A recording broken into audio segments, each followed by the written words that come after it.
Hi guys, it's Professor Fernandez, and I am going to show you a little bit about how to do your journals.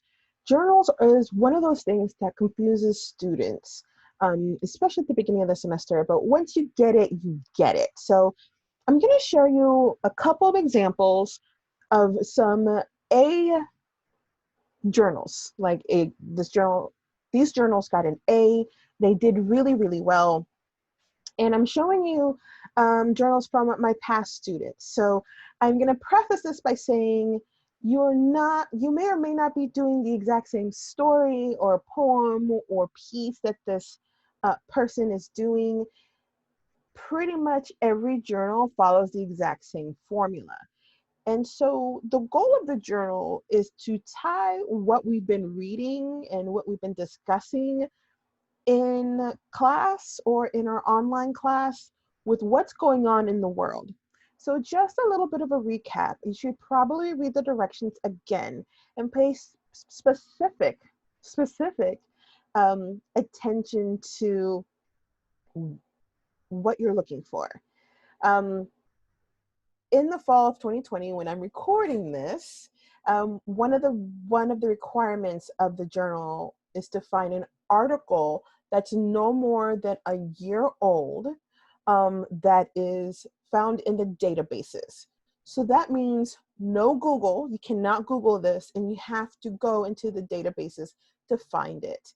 And so what you want to find is an article that speaks to the same theme or the same topic of what you've read. Or if you're a little bit more advanced in 1302, the same argument. Now, here is where students also get in trouble. They like to get opinion pieces because they call everything an article. Everything is not an article. An article will be this. It will not give you an opinion. It will not have I. So it won't say, I believe. It will not give you a story of what the person did, like their first person account. So that won't happen. An article leans toward being impartial and objective. There's no such thing as objectivity. There's just layers of objectivity. There are those who try, or those news outlets that try to be as objective as possible. And then there's some who are flat out not objective at all, right? So it goes towards the plethora. That's one of the reasons why I limit you to the databases, because the databases have really, really good sources. So you don't have to worry about whether this leans one way or leans another, or whether it's objective or enough. So those are really good sources to use. You want articles, not opinion pieces, not columns, and definitely not book or movie or TV show reviews. Those are completely off the table. Okay, so let's get started. I'm going to screen share here the first example. And so I'm going to point out a couple of things, right? So for this particular semester, I required everyone to do their heading. I change it every semester. I don't know why I do. Some semesters I say, go ahead and put a heading and do full out. The other semesters, I'm just like, no, don't do that. You're wasting space. So definitely read the directions. I have put them in there. So you are going to do, if I asked you to do a full heading, you'll do a full heading. Of course, the student name, then my name. And I want you to notice, this is a pet peeve of mine. I want you to notice that it's Professor Fernandez and not Professor Isis Fernandez or Isis Fernandez. Do not use my first name. I am Professor. My first name for you is Professor. My last name is Fernandez. All right. So let's go ahead and be formal with it. You can put ENGL 1302. You don't quite have to put the section number, even though the section number is going to be helpful, because you're turning this in on D2L. It automatically is going to give me the section number. I know that when you email me, I want you to give me the section number because it helps me. But because it's being turned in on D2L, I already know it's grouped with your class. And of course, you're going to do your date. This I really have no specificity. MLA requires you to do the day, the month, and the year. So it would be in this example for May 2020. You don't have to do it that way. I really don't care. This is perfectly fine. Just writing out the month, putting the date and the year. And of course, you're going to have right here your last name and then your page number. So you're going to do that on all your pages. And so here, what you're going to start off with is a title. The title is not the title of the thing that you read. So if we read Letter from Birmingham Jail and you're responding to Letter from Birmingham Jail, you are not going to write Letter from Birmingham Jail here. Your title is the title of your actual journal. Do not title it journal. I'm actually going to take points off for this. This is another pet peeve of mine. I want you to write your title. And the reason why is because a title is part of what you are saying, part of your argument, and part of kind of your viewpoint on here. Your paper doesn't start at the first line of your first paragraph. Your paper starts at the title. All right. So with journals, you can have a first person point of view. You can use the word I. It is not a completely formal paper per se. It is not something that I don't want you to labor over this for a long time. This is not a research paper, or it's not a formal paper that you're going to be turning in. Another purpose of the journal is to help you get your ideas in line, because paper time comes quicker than you think it comes. Trust me. And you can actually come back to these journals and see what you've written and see if there's anything here that you can expand on. So really, your journals is kind of your thoughts and your take on things, right? It's not completely a response essay. Or a response essay, you read something and you kind of give your thoughts on it. But this is more like a response essay with a little bit of research kicked in. So it's like a response essay on steroids. So what I really liked about this paper is how this particular student started off with their experience with it, right? So she starts off with, I have grown up with the idea that a woman should stay home and take care of their spouse along with their family. Growing up in a Hispanic household, I was surrounded by a woman who believed in the same idea, and they still to this day live in that way. Now as a 19-year-old, I have seen how throughout the years, women have risen, claimed their independency and equality, right? So that is fantastic. Of course, there's some little glitches with grammar, but it is very rare that I'm gonna get a grammatically perfect paper. Even if you stick it in Grammarly, there is still gonna be some things, right? And there isn't anything so egregious in this that it just throws me for a loop. I probably said that somewhere here, this is kind of an awkward phrasing, but other than that, it's pretty self. So I like that this particular student tied it back to her upbringing. So she saw something in herself in the pieces that we have read. And so she decided to write about Hills Like White Elephants by Ernest Hemingway, and an article called She's 19 and Lives with Her Mother, Meet the Feminist Teenager Running for Office in Argentina by Maria Sanchez Diaz. So she is actually kind of, it's not a compare and contrast. So I don't want you to think that you're comparing and contrasting in this journal. She is tying this article to this thing that we've read, this story or this poem or this essay that we've read.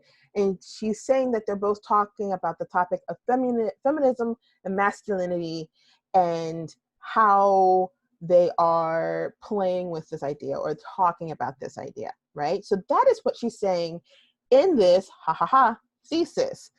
I'm saying thesis and you probably guessed clutched your pearls and said, oh my God, we have to write theses in these things. This is a formal paper. No, it is not a formal paper, but you do have to do a little bit of work. And what's so cool about this is that this thesis is effortless, right? And it talks about the two things you're going to talk about and the topic that they're both presenting in the pieces, right? She's talking specifically about how these two pieces talk about feminism and masculinity and how they're both present in different but similar ways. That kind of sounds like a compare and contrast essay thesis. And when I read it, I'm like, what are you doing? But when I read the rest of it, it definitely wasn't. So I know this sounds like a compare and contrast. I probably gave a note here that says, this isn't a compare and contrast. She didn't compare and contrast. She wrote a thesis that was, but it wasn't. I want to point out a couple things here. She wrote the name of the story or the thing that we read in class or read in our online class, and she wrote it correctly. So if it's a short story or a poem, you're gonna put that in quotation marks. And if it's an essay, you're gonna put that in italics. So, Letter from Birmingham Jail in italics. Harrison Bergeron, in case you haven't read it yet, it's a story that we're gonna read, is in quotation marks. So she did this correctly. Then she said who was written by, Ernest Hemingway. And then she wrote the name of the article. And the article has a really, really long title. And yes, I did look it up. I tend to spot check these articles, by the way. So I will literally read the title and say, oh, I wonder what that's about. I will copy and paste the title and I will find it. If I cannot find it, or if it's not in the database, we are going to have a conversation. So I do spot check this. So I see that she put a quotation mark around the title, which is correct because articles have quotation marks around titles. And who wrote the wonderful pieces, the wonderful article that she picked, right? So those things I'm looking for definitely in your thesis. Those are the pieces that I'm looking for. And what makes this also really good is that once you introduce the writer, first name, the full name of the writer in your thesis or in your intro paragraph, when you refer to the writer again in the rest of the piece, you can just use the last name. So you don't have to say Ernest Hemingway every single time. You can just use Hemingway. You don't have to say Maria Sanchez Diaz. You can use Diaz. So that is really cool. Let's go to the body paragraphs because it's also telling. You have to balance, and this is can be a little bit difficult, but that's why you read and you annotate before you write the journal. Please read, annotate, think, have the discussion before you annotate, before you write the journal. Do not write the journal first. Write it last, because that's after you've thought about everything, after you've had discussions in the discussion boards, after you've been able to ask questions, because this is really a culmination of your thoughts and your theory and your work, right? So she starts off with Hills Like White Elephants tells the story of a girl, later named Jig, and of a male American in Spain discussing the topic of abortion. At the time of the publication of this story in 1927, women still struggled to gain equality through the 19th Amendment, though the 19th Amendment was ratified 7 years prior. Throughout the story, Jig is referred to as a girl, not a woman. So let me stop there because I read a little longer. This one line here is the summary. You could do about a 2-line summary, but that's it. I don't want to read a summary. You have to summarize it because you have to kind of introduce what you're going to write about. But pretty much, I've probably read it. Definitely, if it's a story or something that I've assigned, I have read it. I have read it many times. I have probably read it every semester I've been teaching, which is about 6 years now. So I know the story. I know the essay. I know the poem. I don't want you to summarize. I want you to do it in 1 or 2 sentences. That's it. What she did here that was really clever is that she gave us context, and context is everything, as you know. So here, she gave us 1 line of a summary for Hills Like White Elephants, and then she gave us some context about 1927, equality, and the 19th Amendment. And that goes back to essentially her topic of feminism and masculinity, what women are allowed to do, what men are allowed to do, and how that has changed. And that's something we talked about in the course. So she's coming right back to the lesson. Then she continues here. And all of this is kind of her interpretation, how she is seeing this.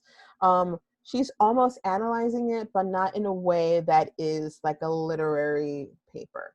I don't want a literary paper. She says, throughout the story, Jig is referred to as a girl, not a woman. The word girl weakens what Jig is. The American is referred to as a man, which goes to show that in this time, men were superior to women. The entire plot of the story consisted of Jig and the American figuring out what to do with the rest of their lives, basically, within the span of 40 minutes. After reading the story, it is clear to me that Jig was fighting with herself. Jig had no idea what to do, especially since she was fully dependent on the American. Okay, so she is building up right here her thesis. She is building up, all right, this idea of being a feminist and this idea of being masculine and what that meant in 1927 and essentially the choices that Jig did. So it's not bad. I wish she would have expanded that a little bit more, just give me a little bit more of her interpretation and what that meant to her, but for the most part, it's pretty good. I want you to notice that this is just 1 paragraph. And I want you to notice that it's short. All right. So then she has the 2nd paragraph here. And she talks about the article. She gives me the article's name, which is really cool.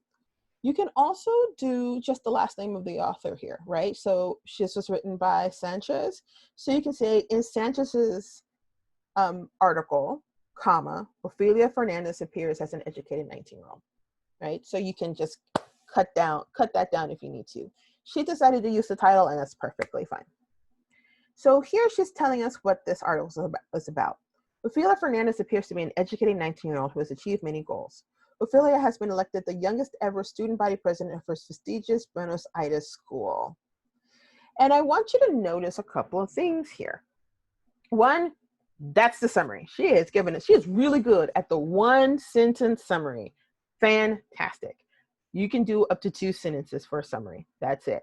But she gave us a 1-sentence summary. Another thing is that she did a quote. She embedded a quote inside of this sentence. And because she did that, she needed to use in-text citations. You should have been taught MLA. And you should know, other than just MLA formatting the paper, literally how to cite your sources and do a works cited page. You are required, and I require you, to do MLA citations should the need arise in your journals. And more than likely they will, just like here it has. So so she did the in-text citation, which is completely correct. Love it.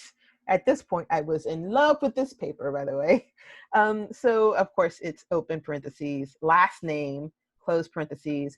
Since it is an article, and more than likely the page number isn't revealed, she just used the last name. So she didn't even need a page number. She closed the parentheses and closed it and put a period at the end of the sentence. There's 2 schools of thoughts for in-text citations. One school of thought is that you put the in-text citation right next to the information that you used. I am of the school that the in-text citation goes at the end of the sentence. For me, it's just cleaner. As a reader, it just makes better sense. So this is correct. Now, after the 1-sentence summary, she gives us a little context. At the time this article was published, Ophelia was a few days away from possibly being elected as the youngest lawmaker in Latin America. me, being the same age and gender, it is amazing to see the progress that women have made throughout time and continue to do incredible things across the world. So she gives us literally one sentence of context. So you see the pattern she's putting. She is starting off the paragraph with like one sentence of summary. Then she gives us a sentence or two about context. And then she talks about the thing, right? She talks about maybe the analysis of it, which is what she did with Hemingway. Here, she's literally tying it to her experience and giving her opinion right here. The fact that a girl of such a young age going out into the world and fighting for women in her country is something empowering for girls. And I think that it is something that should be seen more often. So that's a really good thing.